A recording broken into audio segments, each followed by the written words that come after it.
Aha m bụ Agha Dickson. Abụ m onye Nkwere Inyi, village m na Nkwere bụ ụmụ Chime. Mgbe ndị be anyị since ndị be anyị na-achọ autonomy, ọ mụnwa ka ha wepụta as secretary of the committee. Nna anyị nụrụ na unu na-etinye akwụkwọ inwe autonomous community Nkwere Inyi.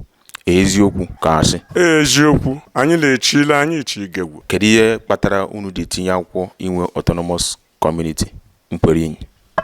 Very good.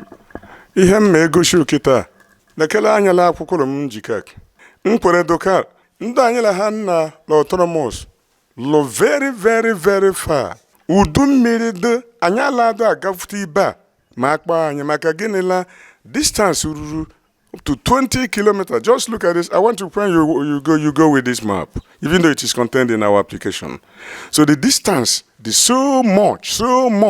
N'ọla achọ anyị ahụ nsome ihe ibe ma nke agwakwara anyị agwa enwere shike ọrụ la autonomous nke anyị lonwe ahachacha ọrụ a ado ogbela lokelu shole nlọla autonomous nke anyị lonwe ndụla la echivi igwe ndụ nke ọdọ harụ ụmụome ha nwe igwe enwe obula enwe onowula sekretary ama nkwu onweru PG era ka eshi denyela constitution eji achị anyị kịta Nkwere enwe ihe nje meketebe ha arọ ọrụ ngwu PG la nke la alọ ha arọ ga-edugwo nru ya ma nna mechila agwekwe ọwọri nke onowo hala igwe ha njere anyị eji ewu mgbe ụwa agwa anya wuleri igwe ma ọ wulere onowu ma ọ wule dukere PG.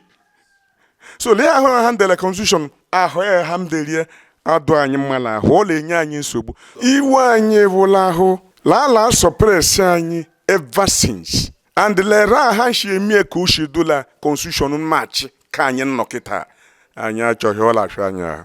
Before ever Nkwere ga-benefit from anything smart school, the nearest community ndọdebere anyị bụ ugwu ọba. Ụmụazị be anyị shika agaba ugwu ọba alọnya atakwa ojiri alọnya atakwa inyo 2 hours before ha eruo ibe ọdụ. Ndụ nke be anyị shika agaba ibe ụmụome 3 hours. Very distant thing. Mana ụlọ enye anyị something like autonomous. Arụ anya be anyị ka anyị ejebe ka uru ama ọla aba ọbara ndị be anyị ebe a nọ. Autonomous anyị loviela attention ha focus ibe mgbago ha nọ. Ha dị agbadata side anyị anọ. Ihe ọ na-eme bụ ala enwe security lapses. Ma ọ bụ ụlọ enye anyị autonomous anya constitute a powerful security system. Erela anyị nọ la boundary with Anambra State. Anya ala amere anyị shi achịkwata onwe anyị ọfụma. Ka igwe anyị eji enye nrugbo na anyị na-adị na mma. Ọ sị na mgbe na anyị yọta nwụrụ gọọmenti nchọrọ na ya eti aka n'akwụkwọ. Anyị wee na-ayọ Peter Mba onye isi steeti onye bụ na steeti ya ka na ya na-achị steeti anyị bụ Enugu ya biko ya nebe anya na ayịyọ anyị ya na ndị ọrụ ya na ọ ga-adụ anyị mma